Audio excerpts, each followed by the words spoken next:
Just because an actor has landed their next big role doesn't necessarily mean they're going to make it to the big screen. Some of Hollywood's biggest actors have been kicked off projects for any number of reasons, from egotistical feuds to executive meddling to frustrations with the direction the movie is taking. One way or another, here are a few actors who were fired after filming began.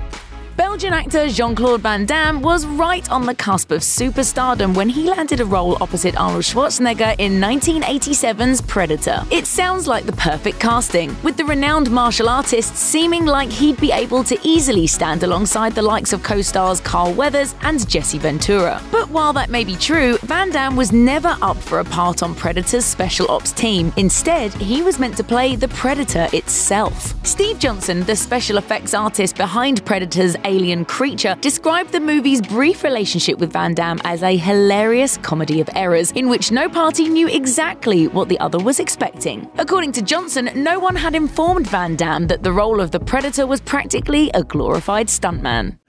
I told them it wouldn't work. They wanted to just tell the guy to hop around like a frog, and it was Jean-Claude Van Damme who had no idea what he was getting into.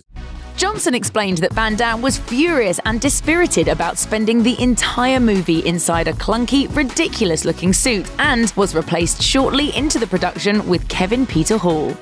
If you ask a million people what their favorite Disney animated movie is, you'll likely hear the words Chicken Little a grand total of 0 times. The 2005 theatrical feature is the 46th animated movie from the House of Mouse and holds the distinction of being the first fully computer-animated movie in the studio's library. Disney got pretty far into production with actress Holly Hunter voicing the lead role of Chicken Little before the decision was made to pivot the movie into more of an action-packed adventure and subsequently reimagine the protagonist as a boy instead of a girl. After 8 months of voiceover work on Hunter's part, she was replaced by Scrubs star Zach Braff, whose voice was pitched up in post-production. But if Hunter has any hard feelings about being kicked out of the coop by Disney, they haven't soured her relationship with the company. She would later return to Disney Pixar for another go-around as Elastigirl in the 2018 sequel to 2004's The Incredibles.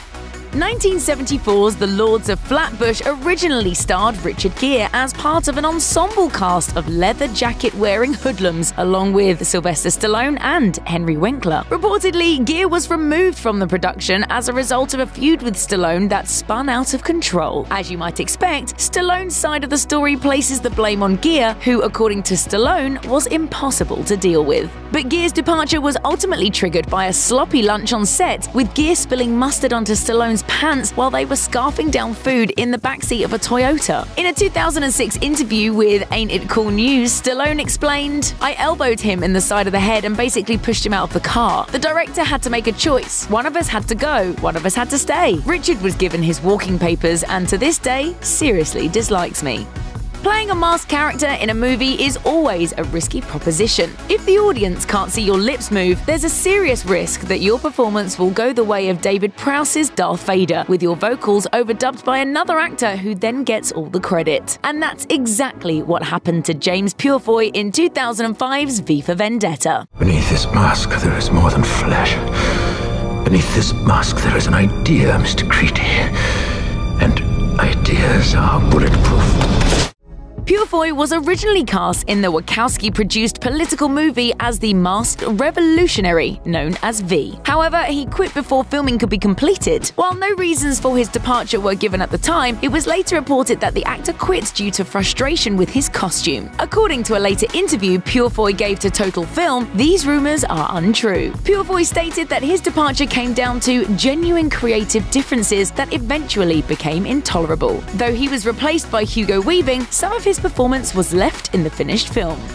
Hugh Jackman single-handedly made Wolverine into an icon through his soulful, sorrowful portrayal of the nigh unkillable mutant in the X-Men franchise. But when the first movie entered production in 1999, Jackman had yet to enter the picture. Originally, the cigar-chomping role of Logan was to be played by Scottish actor Dougray Scott. But his participation in the superhero movie was held up by production delays on John Woo's Mission Impossible 2. Production on X-Men had already begun while Scott was working working on the Mission Impossible sequel, but the combination of that movie's delays and a shoulder injury Scott sustained made it impossible for him to make it to work on time. After a month's worth of filming with the rest of X-Men's cast, Scott was set to join the production. Just over a week before his expected arrival, however, it became clear that the arrangement wouldn't work. So Fox began a speedy search for a replacement Wolverine. Patience is my strongest suit. A relatively unknown Hugh Jackman was cast in the role soon after, and the rest is history.